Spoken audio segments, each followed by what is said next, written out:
Recording number 198, fourth chapter, చతుర్థ స్కంధంలో second పార్ట్లో మనం ఇప్పుడు 622 పద్యం నుంచి చెప్పుకోబోతున్నాము.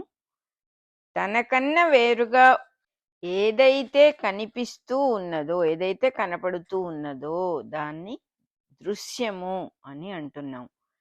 తనకన్నా వేరుగా ఏది కనపడినా అది చూడబడేదిగా, దాన్ని మనం చూస్తున్నాం కాబట్టి అది వేరుగా కనపడుతోంది.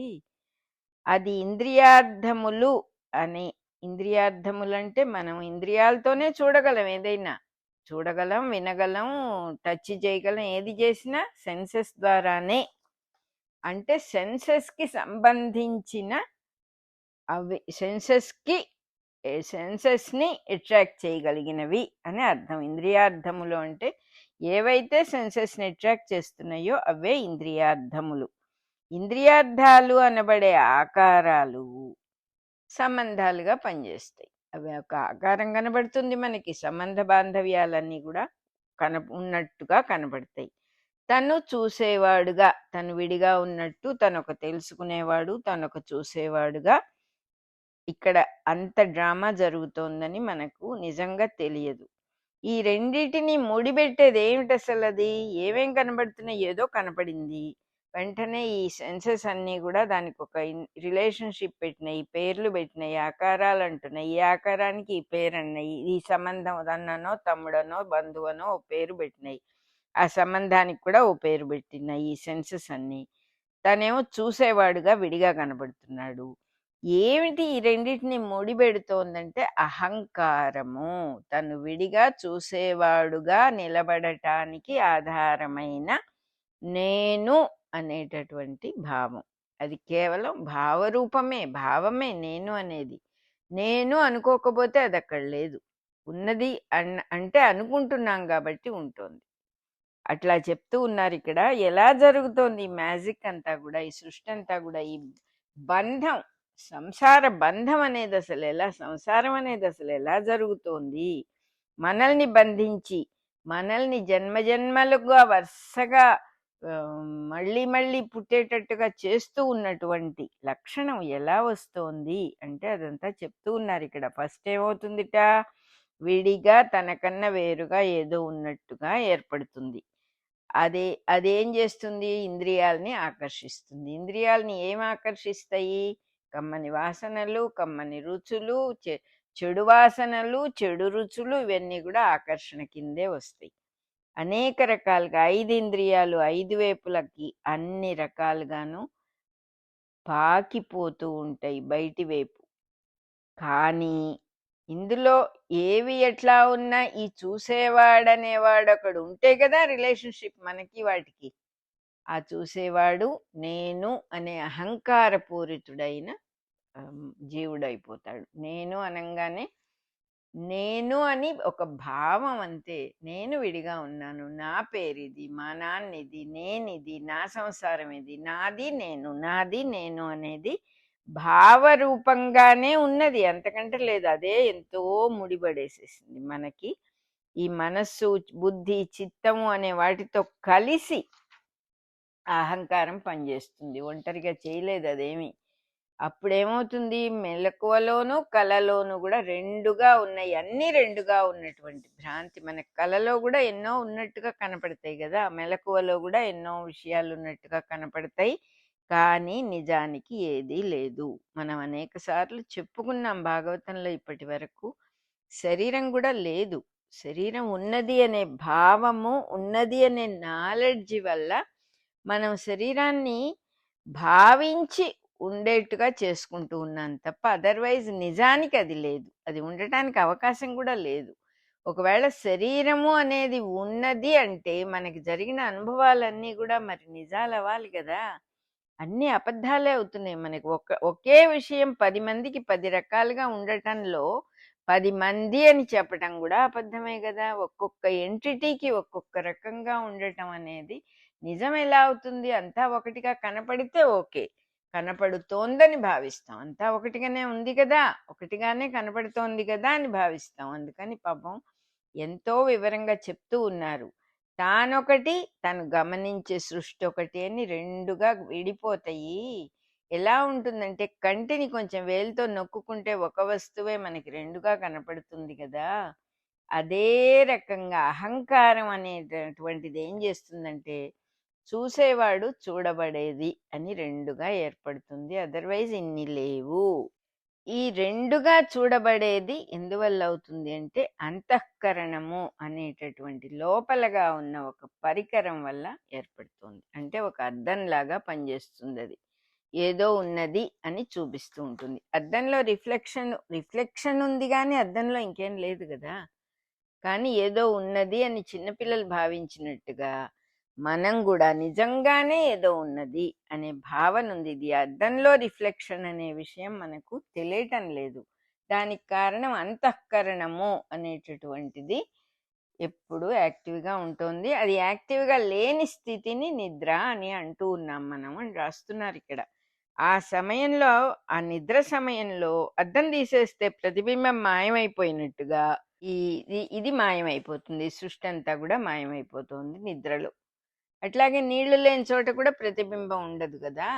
నిద్రలో దృశ్యం మాయమైపోతుంది. దీనివల్ల ఏం తెలుసుకోవాలంటే అంతఃకరణ లేనప్పుడు, దాన్ని తొలగించినప్పుడు మనకి లోపల బయట అనే భేదం తొలగిపోతుంది. లోపలేదో ఉన్నది, బయటేదో ఉన్నది అని రెండుగా కనపడటం పోతుంది అంతఃకరణను తొలగించినప్పుడు అంటున్నారు. ఇంద్రియాలు విషయాల వల్ల ఆకర్షించబడతాయి. న్యాచురల్గా బయట ఏది కనపడినా ఇంద్రియాలు అటువైపు వెళ్ళిపోతాయి. అప్పుడు మనస్సు కూడా వాటి మీద ఆసక్తి పొందుతుంది. అట్లాంటి సమయంలో జీవుడు ఇతర వస్తువుల్ని గమనిస్తూ ఉంటాడు కాబట్టి బయటి వైపు మన దృష్టంతా ప్రసరిస్తోంది కాబట్టి తన స్వరూపాన్ని మర్చిపోతాడు. మనలో జరిగే దాన్ని గురించి చక్కగా చెప్తూ ఉన్నారు. ఇలా జరుగుతుందన్నమాట. మనం ఎప్పుడైతే మన దృష్టిని వేరే వైపు మళ్ళించామో ఇంద్రియాల ద్వారా, అప్పుడు మనల్ని మనం మర్చిపోతాము. మన దగ్గర నుంచి విడిపడుతూ ఉన్నాం మనము. అట్లాంటి సమయంలో ఇది ఒక ఎగ్జాంపుల్ చెప్పాలంటే ఏం చెబుతున్నారంటే, చెరువులో ఉన్న రెల్లు మొక్కలు చెరువు నీళ్ళని ఆకర్షిస్తాయి, మొక్కల లోపలికి నీళ్ళు ఎక్కుతాయి.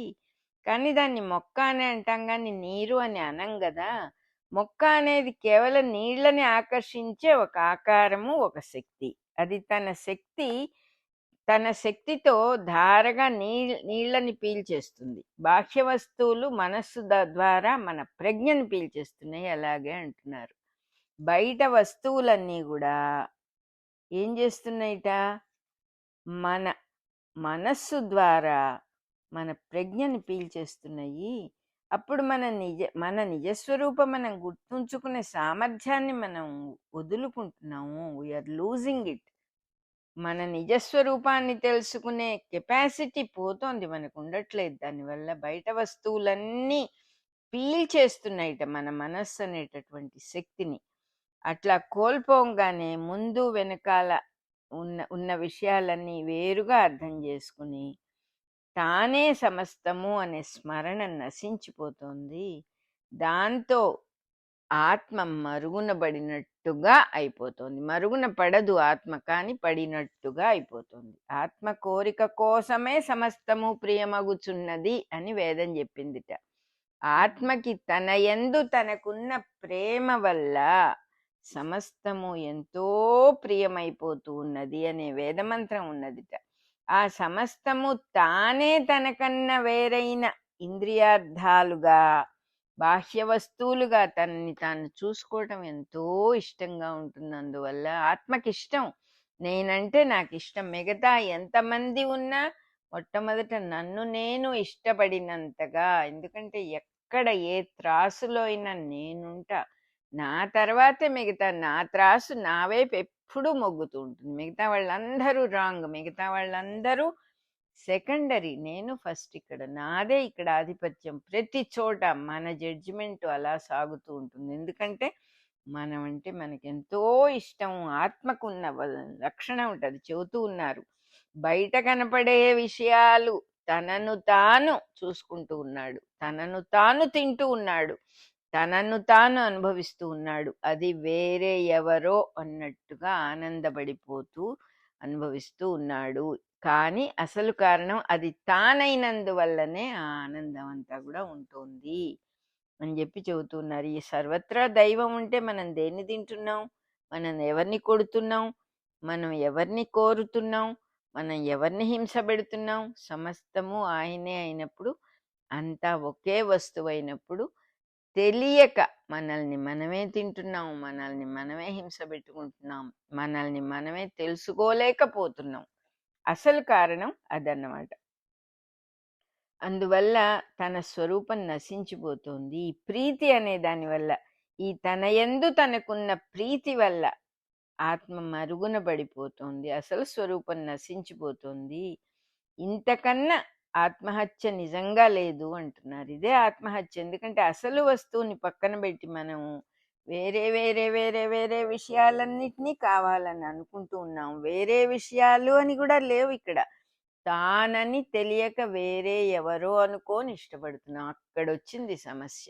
తానని తెలియక తనది అనుకుంటున్నాం. ఎంతో తేడా ఉంది దీనికి. ఇది నేనే అని తెలియటము, నా కూతురని అనుకోవటం. న్యాయానికి మనలో పార్ట్ అండ్ పార్సిలే మన పిల్లలు. మన శరీరం నుంచి వచ్చారు, మన ద్వారా వచ్చారు. మనం లేకపోతే వాళ్ళు లేరు. అయినా కూడా పరాయిగానే చూస్తాం. మనతో వాళ్ళు ప్రేమగా ఉండాలని ఎక్స్పెక్ట్ చేస్తాం. మనతో అన్కండిషనల్ లవ్ పంచుకోవాలి వాళ్ళు అని ఎక్స్పెక్ట్ చేస్తాం. ఎందువల్ల? ఆత్మకున్న లక్షణం ఉంటుంది. ఒక విధంగా చెప్పాలంటే వీక్ పాయింట్ అన్నమాట. ఏదో కావాలి, తనను తను ప్రేమించుకునే కోరిక వల్లనే ఈ సృష్టి మొత్తం ఇలా వచ్చేసింది, విచ్చుకుంటూ పోయిందన్నమాట. అది చెప్తూ ఉన్నారు ఇక్కడ చక్కగా. ఈ ప్రీతి వల్లనే ఆత్మ మరుగున పడింది. తాను నశించిపోయినా కూడా లెక్క చేయకుండా తన ప్రయోజనాలు, తన కోరికలు అనే వాటిని నమ్మటం ఆశ్చర్యమే కదా మరి. దీనివల్లనే పరోక్షము ప్రత్యక్షము అయిపోయిన జ్ఞానం కాస్త నశించిపోతుంది. ఆత్మ మరుగున పడటం కన్నా సర్వ ప్రయోజనాలను నశింపజేసేది ఇంకేమీ లేదు. దాన్నే సంసారము అని అంటారు. ఆత్మ లేదక్కడ, వేరే ఎవరో ఉన్నారు. అనేకం ఉన్నాయి. అనేకం ఎప్పుడైతే ఉన్నాయో అదే సంసారం. అట్లాంటి భావన తనకన్నా వేరుగా కనపడుతోంది. ఎవరో ఉన్నారనే భావన తనకన్నా వేరుగా కనపడుతోంది. ఆ సమయంలో తాను ఉండకుండా పోవటమే సంసారం. అంతేగాని భార్యాబిడ్డలు సంసారము కాదు అని రాశారు ఇక్కడ. తను లేకపోతాడు, వేరే వేరే వేరే వేరే ఏవో ఉంటాయి. తాను ఉండటము అనేది కనుక జరిగిందంటే, అలాగే యాంకరింగ్ మనం పట్టుకోవాల్సింది. మనం ఉండటం అనే ప్రాక్టీస్. ధ్యానం ఎందుకు చేస్తాము?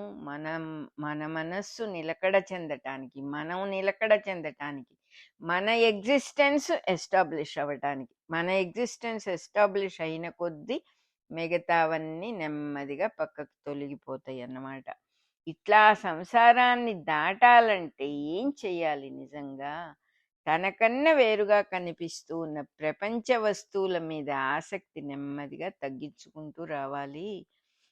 ఈ ఆసక్తే ఆ ధర్మానికి, అర్థానికి, కామానికి కూడా ఇబ్బంది కలిగిస్తోంది.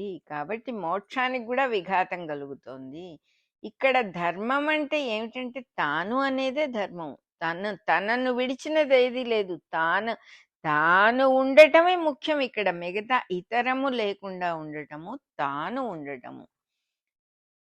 వెలుపలి వస్తువుల మీద ఉన్న ఆసక్తి వల్ల అది పోతుంది, తానే పోతుంది. దాన్ని పోగొట్టేది ఇతర వస్తువుల యందు మనం కల్పించుకుంటూ ఉన్నటువంటి ప్రయోజనం. దీనివల్ల ఇది వస్తుంది, దానివల్ల అది వస్తుందని వస్తువుల వెంట పడుతూ ఉన్నాం కదా అని చెప్పి చెప్తూ ఉన్నారు అనేక రకాలుగా. చాలా క్లియర్గా ధర్మ అర్థ కామములు అంటే ఏమిటి అని ఇక్కడ చెప్పారు. మోక్షానికి విఘాతం అవుతాయి వీటి వల్ల. అవి ధర్మము అంటే న్యాయంగా ఏమిటి అంటే తాను అనే లక్షణమే ధర్మం. తనను తెలుసుకోవటమే ధర్మం. దాన్ని పోగొడుతూ ఉన్నది ఏమిటంటే బయట వస్తువులుగా కనపడుతూ ఉన్న వాటి మీద ఉన్నటువంటి ఆసక్తి. అర్థము అంటే దాని ప్రయోజనం. ఆసక్తి వల్ల ఏమిటి వస్తుంది, ఎందుకు ఆసక్తి కలుగుతుంది? దానివల్ల దేనివల్ల ఏదో వస్తుంది, ఏదో సుఖం వస్తుంది, తనకేదో ఉపయోగం ఉంటుంది, తనకి ఒక ప్రయోజనం ఉంటుంది అనేదే అర్థము అని అంటున్నారు. ధర్మ అర్థములలో ధర్మం అంటే తాను, బయట వస్తువులేవో చాలా ఉన్నాయని వాటి మీద ఆసక్తి పడటం. ఆ ఆ ఆసక్తి ఎందుకంటే ప్రయోజనం కోసమే కాబట్టి దాన్నే అర్థము అని అంటున్నారు. ఉదాహరణానికి ఇతర వస్తువుల్లో మనం ఒక ప్రయోజనాన్ని కల్పించుకుంటూ ఉన్నాము. విస్తరిలో అన్నీ వడ్డించి ఉన్నా కూడా తినకుండా కూర్చుంటాడు. ఎందుకంటే దీని పేరు తెలియదు, నాకు ఏం వడ్డిచ్చారో తెలియదు అంటాడట. వెలుపలి వస్తువు అనంగానే దానికి ఒక రూపము, దానికి ఒక నామము, వాటి మీద ఎక్కువ పడతాడు కానీ అసలు విషయాన్ని తెలుసుకోలేకపోతాడు. ఎందుకంటే తనను తానే వదిలేసుకున్నవాడు. అది ఒక విధంగా చెప్పాలంటే మూర్ఖత్వమే కదా అంటున్నారు. అంతకంట అట్లాగే బాగా ధనవంతుడు ఉన్నాడు, ఆహార పదార్థాలన్నీ సిద్ధంగా ఉన్నాయి, వడ్డిచ్చేవాడు లేడు అని వీడు తింటం మానేస్తాడు. అలా ఉంటుంది తెలివి తక్కువతనం. ఎందుకంటే ఈ ఈ వివేకం అనేది అసలు పని చెయ్యదు. ఎక్కడో ఏదో ఒక భ్రమలో ఉంటున్నారు మనుషులు అన్నట్టుగా చెప్తూ ఉన్నారు. వడ్డిచ్చేవాడి వల్ల ఆకలి తీరుతుందా, భోజనం వల్ల ఆకలి తీరుతుందా అనేది కూడా చాలా తెలియని పరిస్థితి వచ్చేసింది. వ్యామోహం అంటారు దీన్ని, సంగము అంటారు. సంగము అంటే ఇతర వస్తువుల మీద కలుగుతూ ఉన్నటువంటి వ్యామోహం. దీనివల్లనే చిక్కులు వస్తాయి. తానే ఆనందము, దానికోసం విడిగా ప్రయత్నం చేయక్కర్లేదు అని మర్చిపోతాడు అసలు. ఆ ఆనందం అనేది డబ్బు వల్ల వస్తుందని, వస్తువుల వల్ల వస్తుందని, మనుషుల వల్ల వస్తుందని, దానికోసం ప్రయత్నం చేస్తున్నాను అని అనుకుంటాడు. అది ఎలా ఉంటుందంటే, ఒక తమ్ముడిదో అన్నదో ఆస్తి కావాలని కోర్టుకు వెళ్తాడట. వెళ్ళి తన ఆస్తి ఖర్చు పెట్టుకుంటూ ఉంటాడు. కానీ అనుకోవటం ఏమనుకుంటున్నాడు, ఆస్తి కోసం ఖర్చు చేస్తున్నాను అనుకుంటున్నాడు.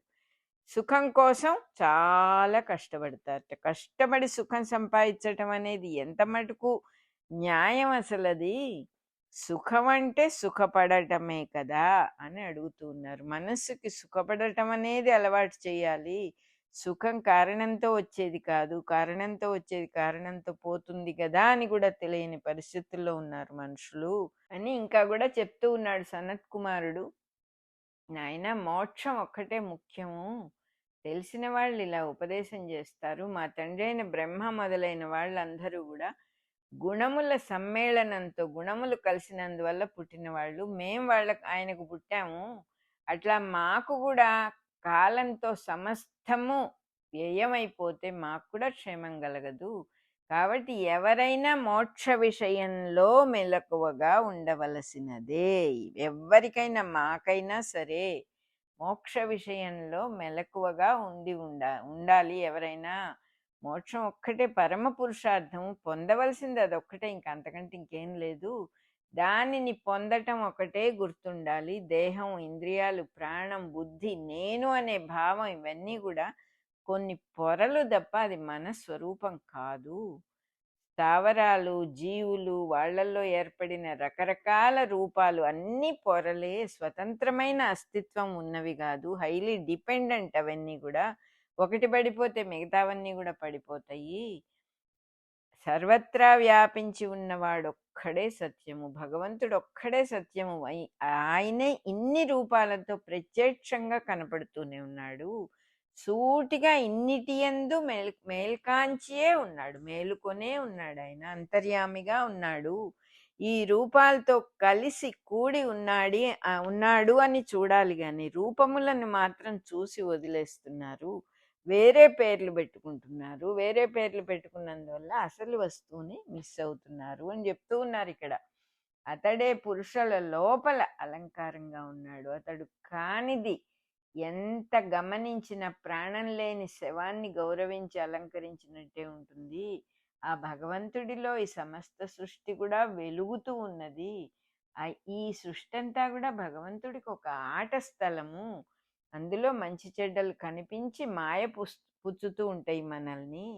అవే వివేకానికి విరోధులు. వివేకం అనేది బయటికి రాకుండా చేస్తాయి. ఏమిటి చేస్తాయి? ఒక విచక్షణ, ఒక జడ్జిమెంట్ చేసుకుంటూ ఇది మంచిదని, ఇది చెడ్డదని, ఇది బాగుందని, బాగుండలేదని అలా మోసబుచ్చుతాయి. పావుని చీకట్లో చూసి తాడనుకుంటే వచ్చేటటువంటి భయం లాంటిదే. నోరెండిపోతుంది, కాళ్ళు చేతులు వణికిపోతాయి. ఇవన్నీ అది పాము అనుకున్నందువల్ల వచ్చింది, అంతకంటే ఏం లేదు. అట్లాగే సృష్టిలో, ఈ సృష్టి మొత్తంలో దుఃఖాలు, ఈర్ష్యలు అనేకం కలుగుతూ ఉన్నాయి. లేనిది ఉన్నట్లుగా చూసినందువల్లే కలుగుతూ ఉన్నాయి. వీటిల్లో ఎక్కడ అందనివాడు, చిక్కనివాడు, ఈ గుణాలేవి అంటనివాడు, నిర్మలుడు, ఈ గుణాలన్నిటికీ విడిగా మేలుకొని ఉన్నవాడెవరంటే పరమాత్మే.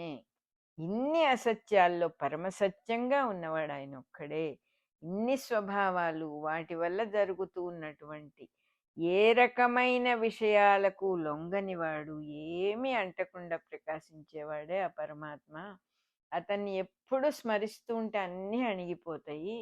వాని స్మరణం, వాణ్ణి తలుచుకుంటూ ఉన్నందువల్ల జీవులకు వాని వైభవాన్ని ఇచ్చి ఈ గుణాల్ని తిరస్కరిస్తూ ఉంటాయి.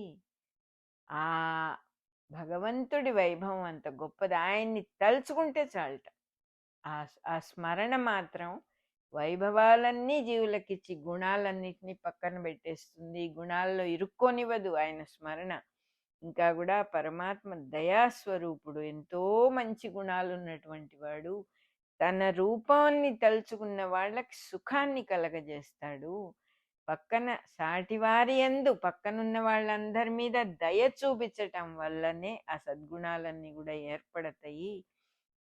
దయగా ఉండటం అనే స్వభావం డెవలప్ చేసుకోవాలి. దానితో సంఘం అంతా కూడా తొలగిపోయి సాక్షాత్తు దైవస్థితే వస్తుంది. ఎందుకంటే దైవానికి ఉన్న లక్షణం ఆ దయ అనేటటువంటిది, పరమాత్మకున్న లక్షణం. మనకు కూడా ఆ లక్షణం వస్తుంది. అటువంటి పరమాత్మ నిరంతరం స్మరించుచుండుము, తలుచుకుంటూనే ఉండాలి నాయన ఆ పరమాత్మని అని చెప్తూ ఉన్నాడు. ఇంకా కూడా సనత్ కుమారుడు, సజ్జనులు భగవంతుడి పాదపద్మాల మీద ఆసక్తితో, భక్తితో ఆయన్ని తలుచుకుంటూ పనులు చేస్తారు అన్నాడు.